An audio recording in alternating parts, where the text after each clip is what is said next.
Ал сөзі жолдармен заулар, жүрегімде оттай сезімім барда, жеткізбейтін қиял алда, бәрі алда. Сәлем Америка, қалдарыңыз қалай достар? Сапарымыз жалғасын табады. Келесі аялдама күн шуағына бөленген Калифорния, армандар мен мүмкіндіктер мекені. Бүгін біз осы таңғажайып штатқа қарай бағыт алдық. Және алғаш тоқтайтын жеріміз Калифорния астанасы Сакраменто қаласы. Мұнда 25 жылдан бері қандасымыз Ердана аға тұрады. Ассалаумағалейкум аға, қалыңыз қалай? Рауан болады есімім. Қуаныштымын. Бізде қуаныштымыз жігіт. Иә, сіз жайында естігеміз. Осы Америкада осындай қазақ бар. Ұзақ жылдар бойы осында жүрген. Енді сізге кеп қалдық. Қауышқанымызға қуаныштымыз. Қалай, көңіліңіз қалай? Тамаша, сендер келеді деп қуанып жатырмын. Әдемі киініп алыпсыз ғой. Енді форма, национальный форма ғой. Иә. Қазақтарды күтіп әбден сылғансыз ғой былай Иә, айтқан 685, 686, 87, 688 қазақ осы үйге келген. Неше жыл болды сонда мына жерде? 30 жыл. Америкада жүргенмен 30 жыл болды. Бұл үйде тұрғаныма 14-15 жыл болды. Мұнда қазақтар көп тұрады дейді. Жетеді бір 500-дей қазақ бар. 500 сол. Иә, 500-дей қазақ. Соның енді ақсақалысы сол былай айтқанда. Енді үлкенімін, бұрын келген, бірінші келген қазақ, осы Сакраменто жеріне бірінші аяқ басқан қазақ. 30 жыл тұрсаңыз да тіліңіз кәдімгі сол күйі. Жоқ, ешқандай акцент әсер етпеген. Мүлде. Иә? Ешқандай. Басыма да, жүрегіме де ешқандай американдық ештеңе жоқ. Өзгермеді. Совет үкіметінікі бар енді, Совет үкіметінің баласымын ғой айтпесе. Қазақ болып келдім, қазақ болып қалам, қазақ болып кетемін. Тамаша аға. Әңгімемізді жалғастырамыз иә. Жалғастырамыз. Сіздер ойлағандай емес, бұл американдық емес, керемет зәулім дүние мүлік көрмейсіздер. Жай қазақтың. Дегенмен де әжептәуір үлкен үй міне. Қазақ тұратын кәдімгі. Мынау 30-40 қазақ отыратын, жиналатын үй. Мына жерде суббота сайын. Сәлеметсіз бе? Қалдарыңыз қалай? Ана біздің жолдасымыз. Иә. Жеңгелер. Қазақстаннан келдік, журналистеріміз, шығармашылық топ. Осындағы қазақтар жайында видео түсіріп, контент жасап жүрген жайымыз бар. Ой, отыраңыз қазір, әлі десем. Әр нәрсеге тоқтатамыз ғой, уақыттарың болса. Жеңгелерің плов істеп қойды. О, тамаша. Рахмет. Бұл Калифорниядағы білет, көп қазақ білет, бұл үйге келгенде тек қана плов жейді. Сонысын шай, плов, дастархан, қарапайым. Музей бар, елдің бәрі келіп түсіретін. Қазақша бөлме бар. Оны барып түсіресіңдер, жарайсыңдар. Іздедіңдер, бізді білем. Мен ойлап едім, 30 жылда біреу іздеп келе ма деп. Өздерін бірінші іздеп келді. Ашын қонақ келіп кететін, қонақ 700 қазақ келіп кетті ғой. Бірақ ателеп, камерамен, арвимен келіп, мынандай микрофонмен бірінші рет дейді. Мұражай бар, ол енді үлкен былай. Сол ауылдан келген, туғандар, достар әкелген, кішігірім, Монғолияның қазақтарынан келген, мен құдаларым Монғолиядан ғой. Солардан келген, басымдағы да Монғолияда құдадан келген сыйлық. Сол енді келген қазақтардың бәрі сол жерге отырып, сол жерде төсек бар, жайға барып, отыраға бәрі сөтке түседі. Сол жерде болыңыздар енді. Жақсы, барайық. Ағамыз үйінде қараңыздар, Қыз Жібек пен Төлегеннің осындай екен. Міне нағыз мұражай десе мұражай екен, бір бөлмені қазақ бөлмесі жасап қойыпты міне. Ауылға келгендей, елге келгендей әсер қалдырады. Түрлі картиналар іліп қойыпсыз, киіз үйлер. Мына сол Баян өлкеден келген Монғолияның қазақтарының Монғолиядағы сыйлаған белгілі тау. Сосын Қазақстаннан келген сыйлықтар көріңіздер маған барлығы. Мына жерде сол өңшең кітаптар, Қазақстан туралы, Қазақстан тарихы, көп кісілердің автографымен берген қолын қойып. Мына жақта міне сол жай сувенирлер. Ең қызығы, елдің бәрінен мақтанатын. Мына сандықты өзім істедім. Бұрышын жылтыратып, құлып сап қоям. Мына ойуынды өзім, өмірде бұндай істемеген мен бірінші қолымнан келген осындай бір жақсы. Ішінде не сақтап жүрсіз? Ішінде қымбат заттарымды. Баяғыда мамамыздан көргем. Сондай қымбат заттар ішінде тығып қоям. Кілтін аяқ сақтап, ұмытып кетпейін. Сонан кейін мынау жер, мына менің үлкен қызыма бірінші тігілген Монғолиядағы Ағотау. Менің қызым сояққа тұрмысқа шықты ғой. Қазір осында тұрады. Балаларыңыз осы жақта туды, Екі жиен отырушы еді, олар осы жерде туылды. Қызым меркеде туып. мерке. Осы жерге келіп Баян өлкенің қазағына тұрмысқа шықты. Сонда тойдағы суреттер ғой. Ана менің құдам, ана менің сол тойға барғандағы менің суреттерім. Осында тұрады ғой қазір, ақшта ма? Осында тұрады. Жігіт осында тұрады. Болды осы. Мұражай деген. Мынау домбырада сол Ердана, Құдаға, Бекболат, Қажыдан дейді. Жігіттер келгенде осы домбыраны тартады. Өте керемет, Қарапайым жай. жинақы, әп-әдемі. Бірақ кішкене естелік. Мына жерге келсе бір шабыт оянады, бір Иә, өлең жазып кетеді. ойламаған жерде олар апартмент дейді ғой, пәтерде тұрып келіп, мына жерге отыруға бола ма дейді қыз келіншектер. Бәрі келіп отыра қалып сөйтке түседі. Мына домбыраны көрдіңіздер, осы домбыраны көп адамдар сұрайды. Інім, жоғары жақта тұр. Мына домбыраны қайдан келген деп. Бұл енді домбыраның әңгімесі үлкен. Бұл да сол Алматыдан келген. Көрдіңіз ғой, люстраның өзі қандай. Тамаша, күшті, жандандырып, ұмытпай бәрін әдемілеп қойыпсыз. Қазақтың көк туы да тұр екен міне. Тола берсін енді осы жерге, сувенирлерге. Мына жерде менің әкем өзі жетім бала болған кезінде бірақ армандаған көп балам болсын деп. Міне сол 10 баласы. Бұл кісі қазақ СССР-на еңбек сіңірген зоотехник кезінде Совет үкіметінен. Сол кезде міне менің әкемнің атында көше бар. Нүсіпов Байдәулет атындағы көше дейді. Менің әкем атындағы көше. Мен кеттім, ол кісі 99 жылы қайтыс болды. Мен 15 жылдан кейін, Америкада 15 жылдан кейін бірінші рет барғанымда, осы көшенің атын бұрынғы Ленин көшеге, ең негізгі көшеге, Ленин көше, Совет үкіметінде Ленин көше ең главный көше болған. Соға менің әкем атын қойыпты. Сонымен барлығы сол жаздыған, ағылшынша әкем кім болған, қандай еңбек сіңірген. Міне сол кісінің 10 баласы, 5-еуміз Америкадамыз, 5-еуі елде, өзіміз 10-мыз. Бәрі не себеп сонда барлығы Америкаға келгендей? Барлығы келген 5 бала бер жүріңіздер, мен тағы көрсетейін. Неге таңдау Америкаға түсті? Неге бәрі Америкаға келді? Ұзақ әңгіме ол кітап. Мен өзім мақтанатыным, осы Америкадағы ең үлкен семьялардың бірі бізбіз. 40-қа келіп қалдық. 40-та қазақ, бір әулеттен көп балаларымыз, қыздарымыз уже біреу мексиканска, біреу аққа үйленіп жатыр. Қосылып кетті. Қыздарымыз басқа ұлтқа тұрмысқа шығып жатыр. Балаларымызды үйлену мүмкін. Негізінде осы 40-қа жетіп қалдық қой. Точно санамадым, туылып жатыр шетінен. Сол мүмкін Америкадағы ең үлкен қазақ семья бізбіз. Мен ойымша. Мына 5-еуден тарағандар ғой. Күйеу бала келін. Жаңа 10 баладан 5-еуі ақшқа қоныс аударған. Иә, осы жақта енді таралып жатыр. Мен 96 жылы келдім, сосын келе бастады ғой. Бірін ертіп келген 96. Өзіңіз бастаушысыз кәдімгі, иә. Содан кейін барлығын осы жаққа тарттыңыз. Бауырларыңыз. Мүмкіндігі келген. 4-еуін көшіріп алдыңыз. 4-еуін көшіріп алдым. Солай. Содан мынау тараған ұл қыз немере. Күнде 2-3 сағат осы жерден шықпаймын. Осындай 3 бөлме бар ғой, 3 қыздыға 3 бөлме берілген, 3-еуі де ұшып кетті. Күйеуге шығып кетті, оқуға бөлініп кетті. 3 бөлме бос. Бір бөлмені спортзал қылдым, бір бөлмені музей қылдым, бір бөлме қонақ ұйықтайтын үй.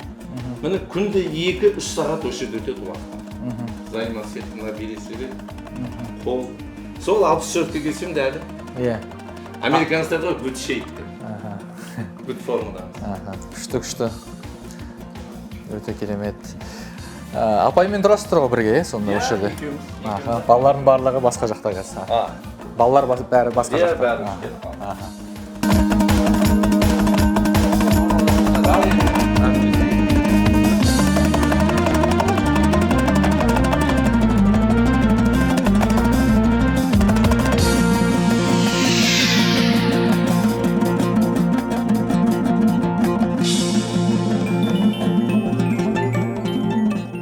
Жаңа мен бірден таң қалдым ғой, сіз бізді қарсы алған кезде қазақ тіліңіз сол деңгейде әлі ешқандай бір акцент бірдеңе болған жоқ 30 жыл тұрсаңыз да. Бірақ енді өзіңіз мына әулетіңіздегі қазіргі жағдайда осы қазақ тілінің жалпы несінің қалай? Балаларыңыз қазақша білетін шығар өзіңіздің. Дұрыс айтасыз, жаңа айтайын деп отырғам. 3 қызға да қазақша сөйлеттім. Соған өзім мәзбін. Көп кісілер мақтайды, қалай 3 қызды Америкада қазақша сөйлеттім деп. Себебі 2 қыз, бір қыз осында туылды, бір қыз кішкентай келді. 3-еуі де қазақша сөйлейді. Енді акценттері бар шығар, орысша да акцентпен сөйлейді 3-еуі де. Ал енді немерелер, жиендерге шамам жетпейді. Уақытым жоқ, жағдайым жоқ. Оны папа-мамалар, әке-шешелер өздері білсін, жиендерді. Солай. Қазақ тілі бұл жерде дамыту мүмкін емес. Оны мен жаңа 30 жыл тексердім деп отырмын ғой. Біздің қазақ балалар самолеттен түскенде здрасте деп түседі екен. 700 қазақ күттім деп отырмын ғой. Иә. Содан кейін бір ай окей деп түседі, бір күннен кейін окей дейді. Уже бір жылдан кейін мүлде қазақша да орысша да сөйлемейді. Бірде бір қазақтың баласы қазақша сөйлеп жүрген көрген жоқ. Мүмкін емес. Біреулер қазақ мектебін ашамыз дейді. Біз қазақ тілін Қазақстанда сақтап алайықшы. Ана 15 миллион қазақша сөйлеп алсын. А мына жердегі 500 мың қазаққа қиындау сөйлеуді. Мүмкін емес. Бір орталықтар бар шығар қазақтардың. Енді анау Техас, штат Техас дейді, Нью-Йорк, Чикаго, Сан-Францискода бар дейді. Иә. Қазақша мектептер, класстар ашқан. Бізде жоқ, бізде ондай жағдай жоқ әлі. Өзіңіз енді бір соған ұқсас бірдеңе ашам деген ой жоқ па? Қазақтар басын қосып жүрген азаматсыз ғой. Иә, бәріне басын қосаған, бірақ мектепке шамам жетпейді. Қиындау.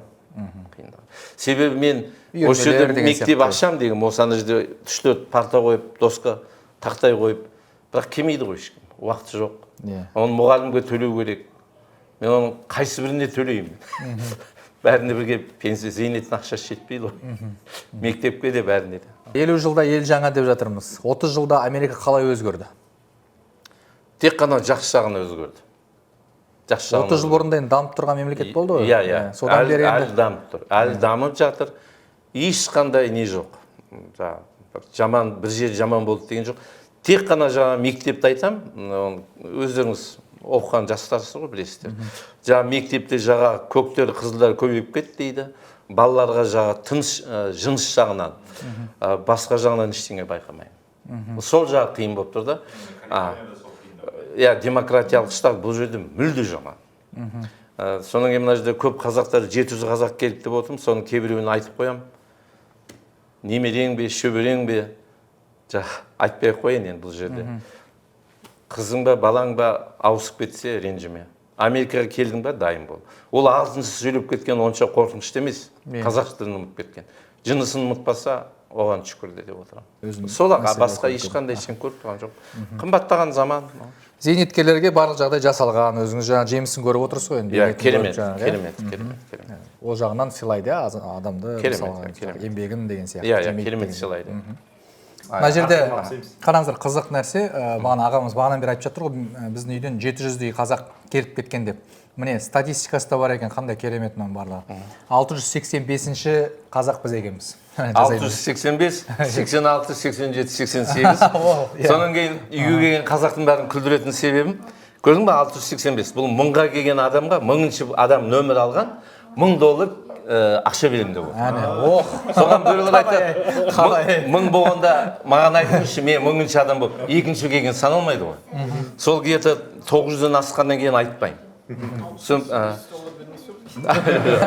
Жоқ, мыңыншы адамға $1000 беремін. Сол, мынау тетрадь 99 жылдан бері жазып жүрмін. Иә, жолдарыңыз Сакраментоға түсіп жатса, ағам үйіне келіңіздер, осы шаңыраққа мүмкін $1000 болып қап, $1000 иесі атанасыз. Соны айтам. Керемет қой, мына керемет. Аға, енді қуаныштымыз өзіңіздей кісімен танысқанымызға. Америкада да бір ағамыз бар деп айтып жүреміз енді бұйырса.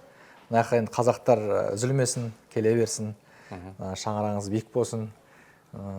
Енді мына Қазақстаннан құр келген жоқпыз. Бекер әуре болдыңыз. Сіз жаңағы енді өзіңіз осындай коллекциялар жинайды екенсіз, шапанға бәріне жақын екенсіз. Мынау біздің тақиямыз Мырза бренд ұсынған біздің серіктесіміз.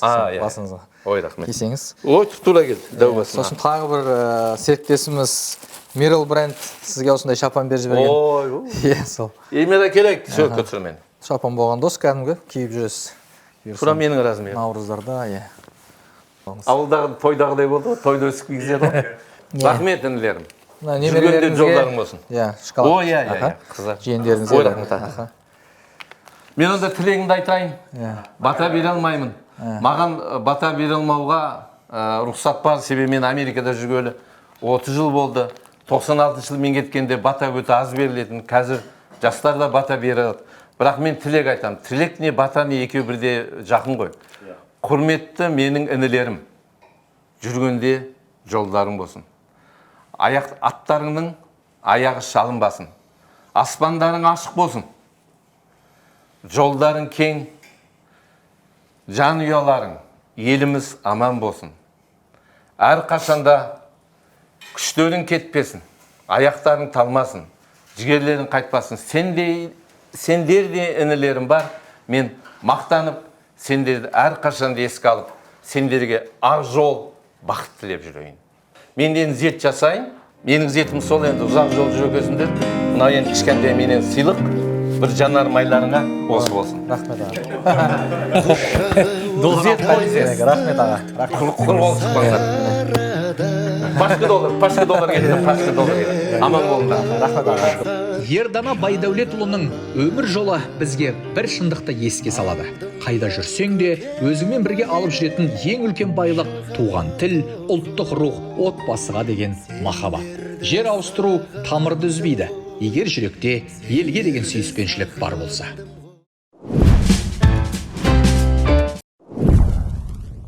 Тынық мұхитының жағалауында орналасқан, тұманмен көмкерілген төбелер мен жартасты жағажайлар. Қала тарих пен технология, мәдениет пен болашақтың тоғысқан жері.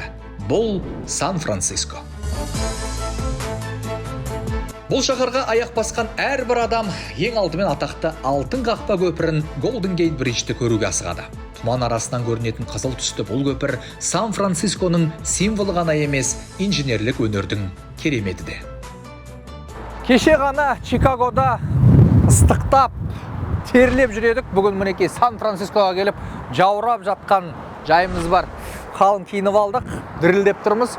Біз атақты көпірдің жанында тұрмыз. Бұны сіздер жақсы білесіздер. Бәлкім Семейде де осындай бар шығар, Стамбулда да осындай бір көпір ұқсас бар білесіздер. Бірақ Golden Gate Bridge'дің орны ерекше. Бұл Сан-Францисконың символы. 1937 жылы құрылысы аяқталған, 4 жыл бойы осы жерде құрылыс жүрген және құрылыс кезінде 11 адам қаза тапқан. Бастапқыда жергілікті халық не керек, бұл мүмкін емес деп бір сенімсіздік танытқан бұл көпірге.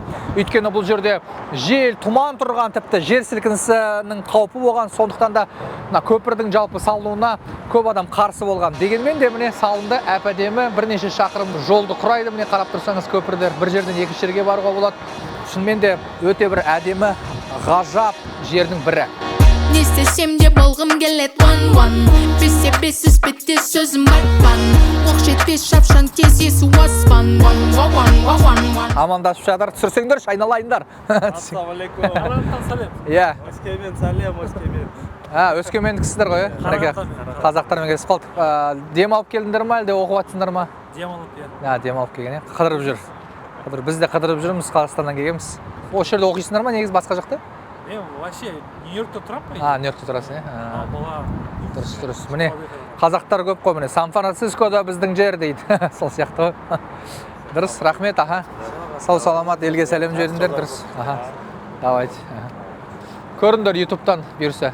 Және тағы бір нәрсені аңғармай кетуге болмайды. Бұл жер 365 күннің 300 күнінде тұманды болып тұрады. Әсіресе шілде және тамыз айларында тіпті қатты болады. Мына көпірдің көп тұстары көрінбей жатады. Бірақ біздің жолымыз болып тұр. Бүгін анық байқауға болады. Әп-әдемі көрініс.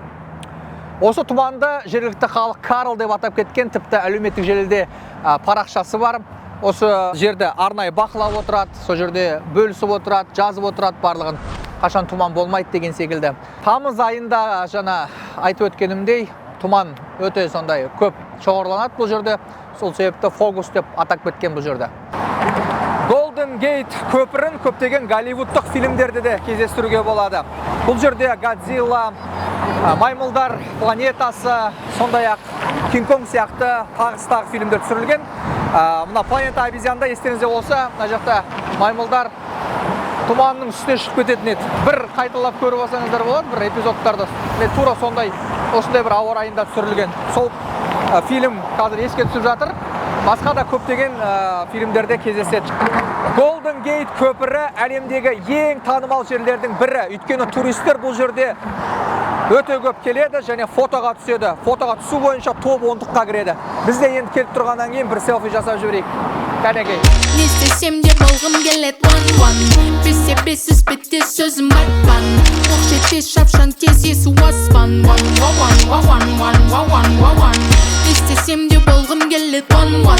Бесе-бесіз бітті сөзім батпан. Оқ жетпес шапшаң тез есі аспан. Қараңыздар, мына жаққа сетка қойылған екен, тор. Бұл енді қауіпсіздік үшін жасалған дүние. Өйткені бұл жерде ең көп суицид жасалып жатады. Жалпы көпірдің ашылғалы бері 90 жылдай болса, сол 90 жылда 2000-ға жуық адам осы жерден секіріп, өзінің жанын қимақ болған. Енді көбісі қайғылы жағдаймен аяқталды, кейбіреулер ғана тірі қалған. Өйткені бұл жерде енді тірі қалу жалпы мүмкін емес секілді. Өйткені 75 метр биіктік мына жерде. Ал енді суға ұрылатын болса, сағатына 120 шақырым. Ойлай беріңіздер. Тірі қалуы неғайбыл.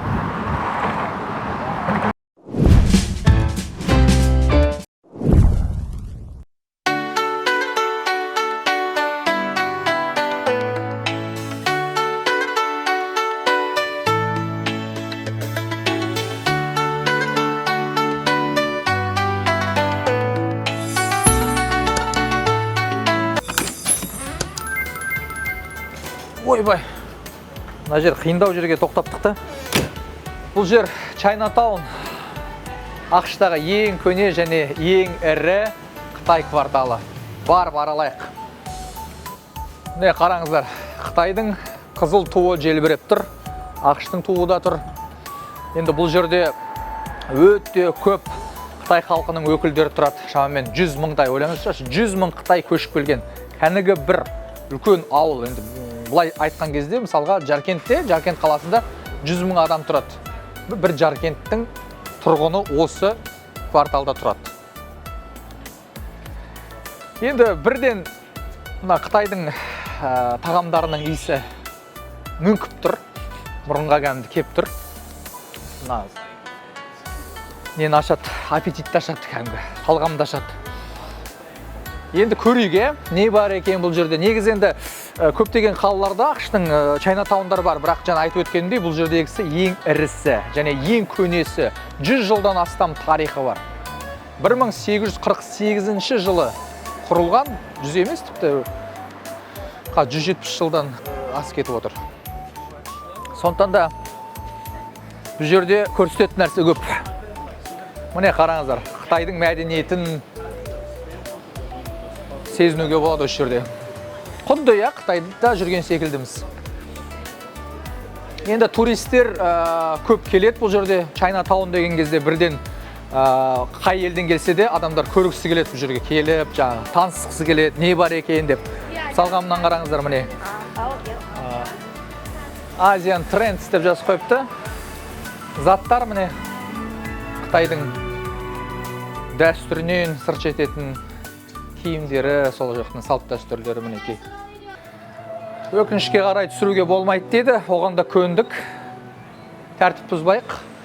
Міне, мына жақтың барлығы шопинг алаңы, былайша айтқанда. Естелікке заттар алуға болады, магниттер, неше түрлі барлығы бар. Енді Қытай квартал болғаннан кейін сәл арзан бұл жерде сувенирлер негізі, басқа жаққа қарағанда.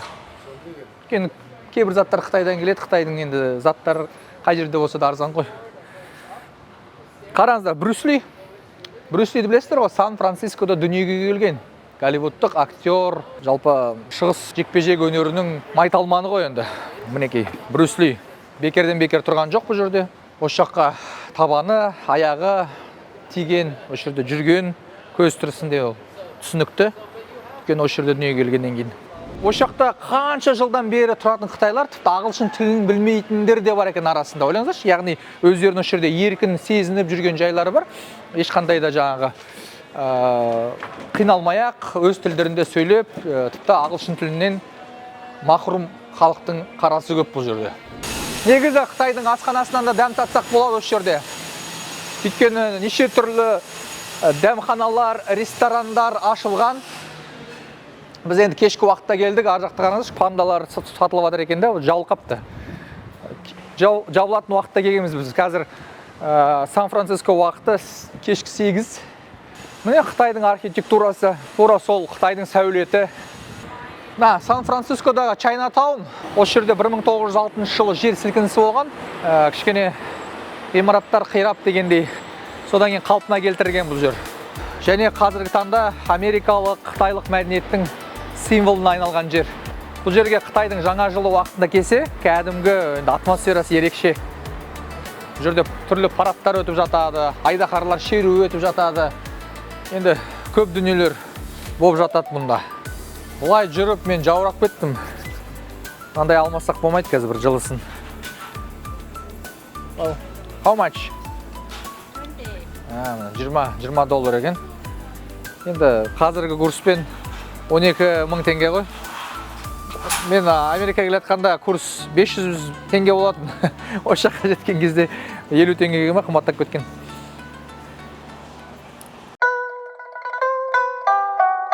Сапасы бір Қытай болып тұр. Таза Қытай болып тұр.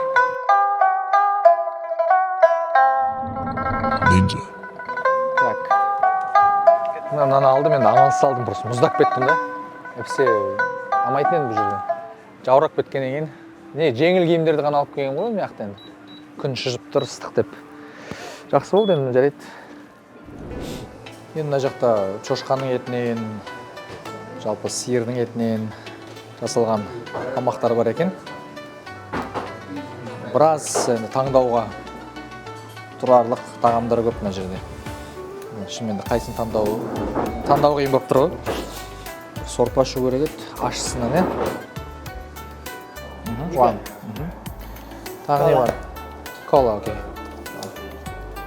Thank you. Ох, бірден келді ғой. Тез екен. Көп жерде күтесің ғой, негізі ұзақ. Ох, мынандаймен бірге келген ғой. Қазаннан құйып ішетіндей. Кәдімгідей асты. 22 доллар шықты үшін. 20. В общем, 23 доллар тастап кеттік. Чайнатаун бұл жай ғана Қытай кварталы емес, бұл уақыт пен тағдырдың шекарасында өмір сүріп жатқан қала ішіндегі қалашық. Бұл жердің әрбір көшесі естелік, әрбір терезесі тағдыр, әрбір шамы үміттің белгісі.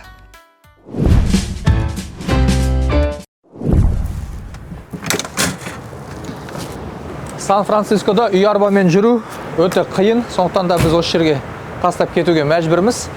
Қазір такси шақырамыз, жай такси емес. Бағана сөз арасында мен айтқанмын, бұл жерде ерекше такси бар, робот такси. Міне робот таксилардың біреуін қазір шақырамыз және қаланы аралап көреміз. Робот такси дегеніміз, яғни адамсыз басқарылатын такси. Мына таксиді шақырдық қазір. Мына арнайы компас бар екен, бұл тура діттеген жерге келмейді. Шақырған жерге бір өздерінің бөлек тоқтайтын жерлері бар. Сол үшін осы компаспен қазір сояқ табамыз. Кеттік.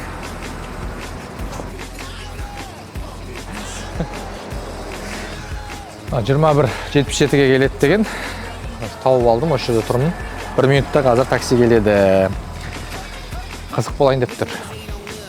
Адам жоқ такси. Негізі бұл такси кәдімгідей мына жақта дамып кеткен.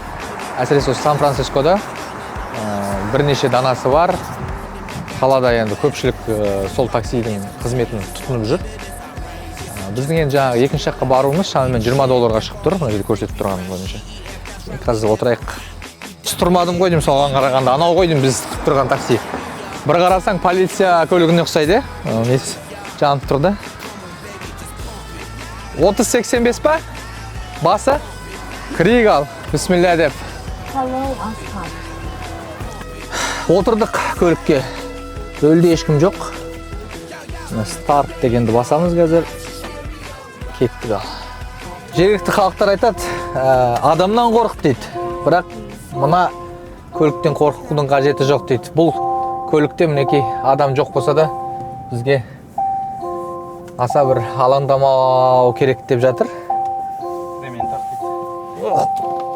Мына белдік тақпаппын ғой. Жалпы ақшта белдік тағу міндетті, кім айдаса да, қай көлікке отырсаң да. Белдік тағуға керек. Артқы белдіктерді де тағады, артта отырған адамдар. Осындай робот таксилер көбейген қазіргі таңда. Яғни жыл сайын дамып жатыр, жетіспеушілігін барлығын дамытып жатыр. Осыны құрастырушылар бастапқыда әрине күдік тудырды. Ең басында жаңағындай жол қозғалысына кішкене кедергі болды. Бұл не керек, қажет емес дегендері болды. Біртіндеп үйренді. Кез келген нәрсеге ет үйренетін дегендей, жергілікті халықта үйреніп қалды осындай таксиге отыруды. Мұнда енді жалғыз отыру бір кішкене бір түрлі екен, отырай. Осылайша қасыңда ешкім жоқ, машина өзімен жүреді. Өзің жалғыз отырсаң, бәрібір де кішкене бір қорқыныш сезім болады. Бірақ енді бірнеше рет отырсаң, оғанда еті үйренеді. Мына оймо деген 2023 жылы жалпы осы жүруге рұқсат алды, яғни 2 жылдан бері қызмет етіп келеді. Жыл сайын саны артып келеді. Қазіргі уақытта 300-ге жуық автокөлік бар. Осындай біз отырған мінекей. Және де бұрын енді тек мына Сан-Францисконың ішінде жүрсек, қазір кішкене шеткі аймақтарға да бара бастады. Және кәдімгідей 250 шаршы метрді құрады мына жүретін жерлердің барлығы. Бүкіл мына қай жерде жүруге болатыны 250 шаршы миль, шаршы метр деп тұрмын ғой, шаршы миль. Яғни біраз жерге дейін созылып жатыр. Енді алдағы 5 жылда не болады, 10 жылдан кейін не болады, енді елестету мүмкін емес. Бұл жерде енді не бір ғалымдар, технологияның жалпы қыр-сырын білетін азаматтар көп қой. Енді бұл жерде космосты да зерттеп жатыр, бүкіл мына жер планеталарын зерттеп жатқан жер. Бұнда енді көліктің пайда болуы да заңдылық әрине, бірақ тағы да осыған ұқсас дүниелер енді көбейе бастайды. Осы күнге дейін жеттік. Кезінде енді қарапайым мына ұялы телефон жоқ еді, бір замандарда. Біз енді оқушы кезде енді шығып жатқан ұялы телефон болса, қазір міне көлік өздігімен жүретін уақытқа келдік, 2025 жыл қазір. Сөйтіп енді біздің мінекей бір мақсатымыз орындалып, Сан-Францискода осындай көлікке отырдық. Бұл да бір естелік болып қалады енді. Біз Сан-Францискода 1-2 күн жүреміз, мүмкін тағы да отырып қалармыз, осы қызметті пайдаланып дегендей. Ешкім мына мазаңды алмайды, құлағын жемейді. Бізде енді Қазақстанда, әсіресе Алматыда бір енді такси қызметін шақырсаң, жол бойы таксист сөйлеп барады ғой. Саясатты айтады, басқаны айтады, енді жарайды деп, деп бит басын изеп тыңдап отырасың, сіздікі дұрыс деп. Мұнда тып-тыныш өзіңмен өзің отырасың, көлік жүреді, діттеген жеріне апарат. Қазір біз белгілеп алған жерге дейін 13 минут бар, әлі жүреміз. Енді біраздан кейін деймді, барлығын роботтар жасайтын секілді ғой енді. Көлікті дайындайды, үйді де жинайды дегендей, басқа түк те істемейтін болады адамдар. Шамасы соған барамыз. Қарқын кәдімгідей, жаман кәдімгідей. Кетіп қалған. Рахмет, көп рахмет.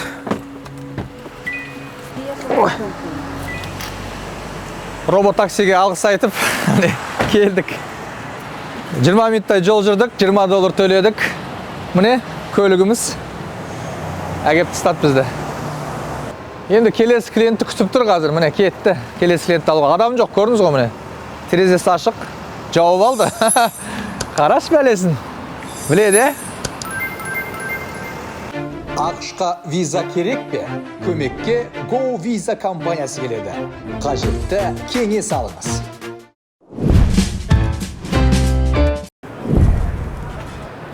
Твою мать, не істеп тұрын алар, сен оны тығып түсіресің ғой деймін. Не сұмдығы, бе. Қай бетімен қараймын, енді күлуге болмайды, анау-мынау деуге болмайды, бірақ міне Американың нағыз келбет осындай, қараңыздар. Қыр жалаңаш адамдар қаланың, көшенің қақ ортасында жүр.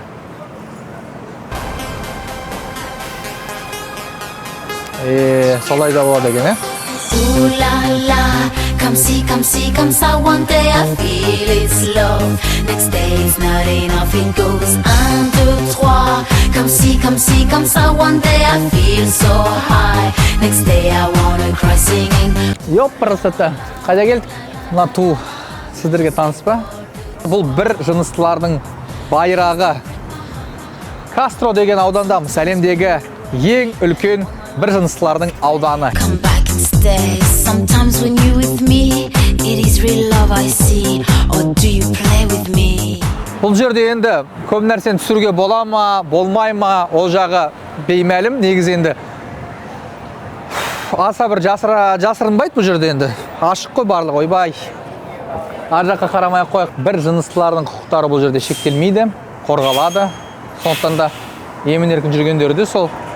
Көптеген елдерде енді жаңағы үркейді, қорқады, бір жыныстылар оны мойындауға қымсынады дегендей. Ал Америкада мүлде бөлек. Көрдіңіздер ме? Бір жағынан енді Адамдар азғырып баратқан секілді көрінеді. Жаңа бір жақсы тұстарын айтсақ, мына жерде енді шынымен де бір көңілге кәдімгідей тұрпайы тиетіндей ақ екен. Бекер келдім ба деп қалдым, бірақ енді сіздер үшін келді көрсетейік деп. Бір жыныстылардың киетін киімі, солардың дүкені, екі еркектің фотосын қойып қойған міне. Негізі гейлер өте әдемі киінеді, білесіздер ғой, керемет. Сұлу болып жүреді, міне. Мына дүкенді көрдіңіздер ғой, кәдімгідей пиджакқа толы, түр-түрі бар, кәдімгі біздің тамадалар киінетін бір пиджактарға ұқсайды бір жағынан, бірақ бұл бір жыныстылар киетін пиджак. Олар жылтырақты өте жақсы көреді. Түр-түрі бар, алам десеңдер. Ары қарай кеттік. Бұл жерде екі еркек болып жүру өте қауіпті. Қауіпті емес, күдік ұялатады. Сол үшін біз бүгін үшеу болып келдік, деймі? Көген күннің ыстығынан кішкене мызғып жатыр екен. ақш-та 335 миллион халық тұрады. Сол халықтың шамамен 5 миллионы бір жыныстылымыз деп мойындаған екен. Міне, статистикаға сүйенсек осындай. Starbucks'тан кофесін алып, көген I need to know what you feel. I need to know what you feel. Я солай. Сан-Франциско осындай. Есің барда елің тап деген ғой дана қазақ. Тұрсын қайтайық. So I know I never wanna come down. Ooh la la, come see, come saw. One day I feel it's love, next day it's not. Сан-Франциско көшелерімен келе жатсақ, әлсін осындай трамвайлар кездесіп жатыр. Біз де отырып көрейік енді, аралап қайтайық. Қалаға бір келбет беріп тұрған трамвай екен. Бізде кезінде Алматыда трамвайлар жүретін, бірақ артынша бір оқиға болып, кейін трамвайлар жүрмей қалды. Трамвайында бір өз вайбы бар ғой, сол трамвайларда отырушы едік бала кезде, балалық шақта. Қазір енді Алматыда жоқ. Стоп сүзбесі көрінбейді, көп өтір күлгірсіген таңда. Бірден келген кезде айттым ғой, ескілік байқалды деп, орындықтарына дейін. Қолмен басқарылатын трамвай екен. 1873 жылдан бері жүретін, ойлаңыздар. 1873. Қазір 2025 жыл. Бұл жердегі ақысы $8 екен. $9 тіпті қазір. 8 емес, 9.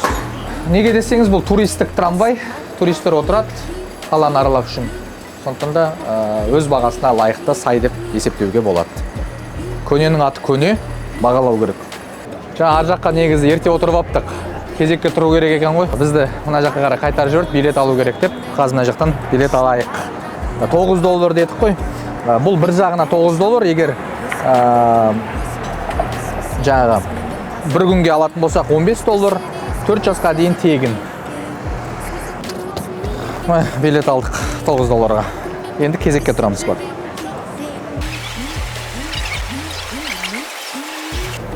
Ұзын сонар кезек. Әр турист бұл жерде трамвайға отыруды дұрыс деп санайды. Негізі Сан-Франциско ең көп туристер келетін жер. Әлем бойынша. Бұл жерде жылына 30 миллиондай адам кіріп шығады. Орын қалдым өз.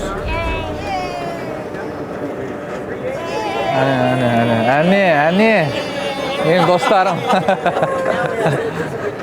Шамамен бір 20 адам ғана сияды екен ана бір вагонға. Біз сыймай қалдық. Тағы күтеміз 10 минуттай бағанан бері де сөйтіп тұрдық. Мен қарным ашып кетті, мен бар бургер жеп келейін.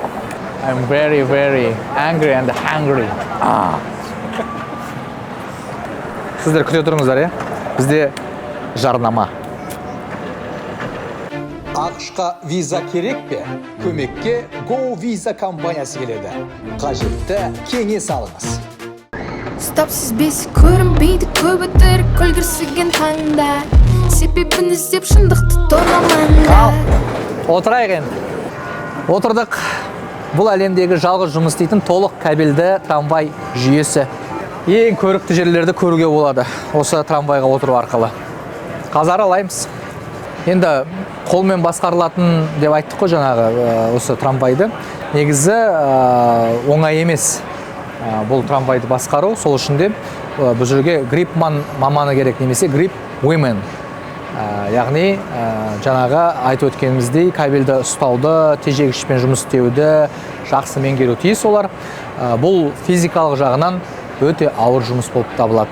Сол себепті де бұл жерде грипман немесе грип women'дер бар. Әлемді аралау қандай күшті, турист болған. Рахат, ешқандай алаңсыз болып, еш алаңдамай, әлем аралап жүрген қандай керемет, бір ғанибет. Барлық қазаққа жұғысты болсын. Әлемді аралайық, көрейік. Сан-Франциско деген менің келген жалпы 112-ші қалам екен. Әлемнің 112 қаласында болғам, енді елдер саны бойынша аздау дегенмен де бір елден жаңағы 5-6 қалаға барды деген секілді есептеген кезде бұл 112-ші қалам екен. Сондықтан да Сан-Франциско міне мәңгілік есте қалатын шаһар деп айтсақ қателеспейміз. Америка ерекше. Біздің де үйренетін нәрсеміз бар, үйренетін жерлеріміз бар. Біз де енді осы жерде көрген білгеніміз істермен бөлісіп жатырмыз. Елге келгеннен кейін де мүмкін кейбір дүниелерді өз елімізде де жаңағы енгізеріміз дегендей. Біздің сапарымыздың бас демеушісі Тазгрупп компаниялары тобы екен, естерін сала кетейік. Тазгрупп компаниясына ерекше алғыс. Мына биік ғимараттарды қараңыздаршы. Бұл жерде де Сан-Франциско биік ғимараттармен ерекшеленеді. Чикагода енді керемет қаланың келбетін көрсеттік қой. Сан-Францискода соған ұқсас міне осындай әжептәуір кәдімгідей 300 метрге дейін баратын ғимараттар бар. Сан-Франциско көнеден келе жатқан трамвайды қолданатын жалғыз қала әлемдегі. Кезінде бұндай трамвайлар болған кейбір жерлерде, бірақ қолданыстан шыққан, ал Сан-Францискода сол бағзы замандағы трамвайлар әлі де жүріп тұр. Міне, қалай басқарылатын тағы бір қарап жүріңіздерші. Бұл сол заманда, баяғы өткен ғасырларда осылай басқарылған, сол күйінде мінекей сақталған кабельді трамвай. 3 бағытта жүреді Сан-Францискода. Және 1964 жылы бұл трамвай кәдімгі ұлттық ескерткіш болып тіркелді. ақш-тың ұлттық ескерткіші болып. 1873 жылы Қазақстанда Ахмет Байтұрсынов енді ғана дүниеге келген кезде мына поезд Сан-Францисконың қалаларын аралап жүрген жүріп. 2023 жылы 150 жылдығын тойлаған. Ал бүгінгі таңда 152 жыл болды. Әлі сан ғасыр жасайды мына түрімен. Ең бастысы сол жергілікті биліктің миы жетіп, соны қалдырып, міне сол күйінде сақтап отыр ғой жаңағы. Ештеңесін ауыстырмай, бұл өздігімен жүруге де мүмкіндік болады еді жаңағы жасап қойса. Бірақ дәл сол қалпында қалсын деді де, сол күйінде мінекей жалғасып жатыр. Мыналардың өзі міне көне қараңыздаршы. Біз кезекті бағытқа келіп жеттік. Енді осы жерден түсейік, ары қарай жаяу жүріп кішкене аралайық. Біз әлі Сан-Францискода көрсететін жерлер көп. Қазақстанды бәрі білет, жер жақанға жар салып жатамыз ғой. Елбасымыздың арқасында бізді бәрі таниды, Қазақстан білет дейміз, бірақ Америкада әлі Қазақстанды мүлде естімегендер де бар. Мұны мойындау керек, айту керек. Өзіміз былай не жасап алғанбыз ел-өзі. Бәрі бізді таниды, білетін сияқтымыз, дамып кеткен мемлекет дейді. Бірақ Қазақстанда әлі бір рет естімеген кісіні қазір ғана көрдік. Salam, Kazakhstan from America. Thank you. Bye bye. Ciao. Salam, Kazakhstan. Salam, America. And Italy. We are Italian. Siamo italiani. Salam. Сан-Франциско шаһарының атын әлемге мәшһүр еткен Стэнфорд университеті. 1885 жылы Леланд Стэнфорд пен оның жары Джейн Стэнфорд өздерінің жалғыз ұлының есімімен құрған бұл жер бүгінде әлемнің ең беделді оқу орындарының біріне айналды. Міне дәл осы жерде ғылым мен өнер, техника мен гуманитарлық білімдер бір-бірімен ұштасып, болашақтың көшбасшыларын тәрбиелеуде. Бұл жердің әрбір бұрышы тарих. Apple, Google және басқа да техногиганттардың алғашқы идеялары да дәл осы жерде пайда болды. Бұл тек білім мекені ғана емес, сондай-ақ әлемді өзгертуге бағытталған үлкен орта. Бір қуантарлығы озық білім ордасының қабырғасында оқып жатқан қазақтардың көбейгені. Силикон алқабының маңында орналасқан Стэнфорд университетіне келдік. Бұл әлемдегі ең озық білім ордаларының бірі, және де көне. Дәл қазір көш басында тұрған университет. Мұнда енді талай қазақтың балалары оқыды деп айта алмаймыз, санаулы ғана, бірақ дегенмен де бүгін 12 қазақстандық диплом алайын деп жатыр. Сол рәсімге барсақ деп отырмыз. Олардың арасында Дулат Тастекей ағамыз да бар, осы YouTube арнасының жетекшісі, және де біздің Сәлем Америка жобасының демеушісі.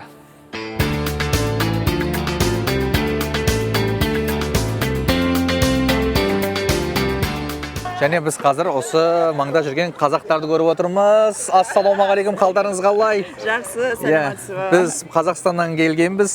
Сіздермен бір танысып кетсек деп едік. Сіздер осы Стэнфордта оқыдыңыздар, Бүгін graduation Мен де оқыдым.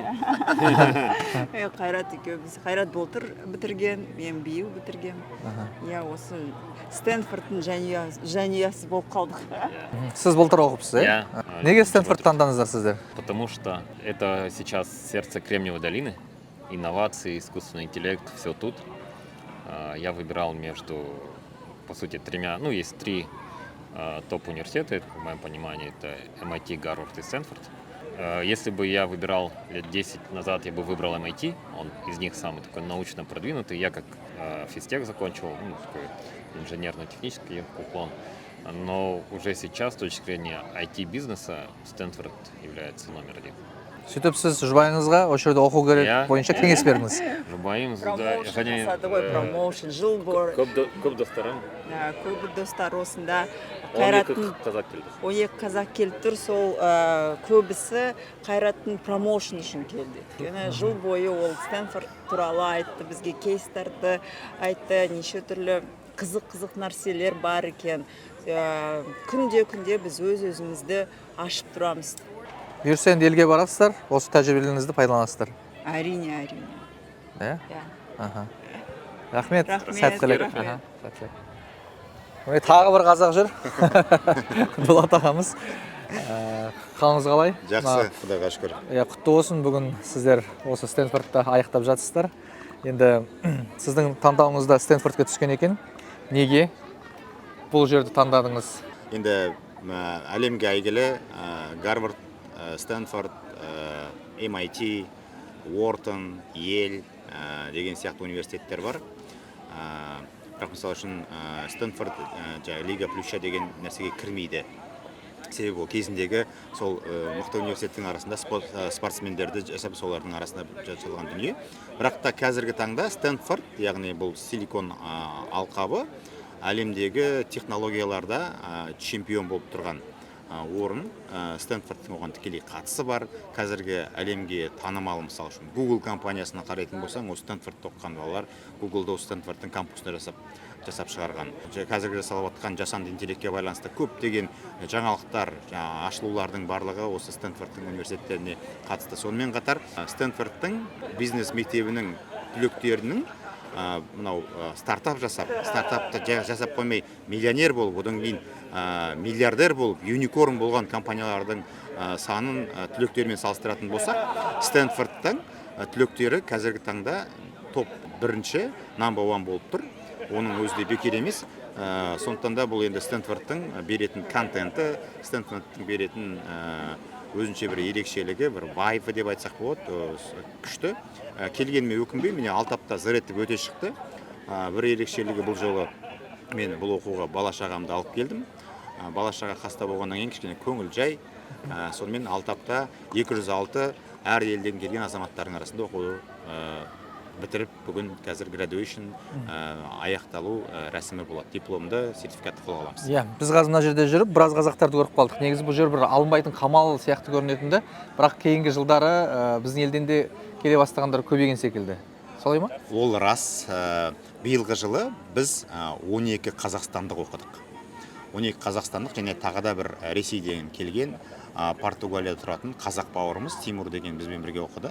Яғни ұзын сонар 13 адам осы біздің 206 адамдық когортада болдық. Бұл дегеніміз біздің бағдарламаның 5% қазақтар деп айтуға болады.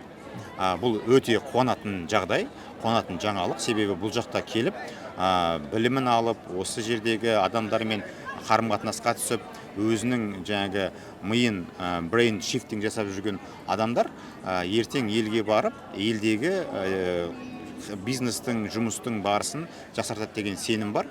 Ол қуанышты, себебі осы уақытқа дейін Стэнфордты бітірген, сол 10-15 қазақстандық болған екен. Биылғы жылы біз соны 2 еселеп жатырмыз. Бұл өте керемет деңгей, керемет көрсеткіш.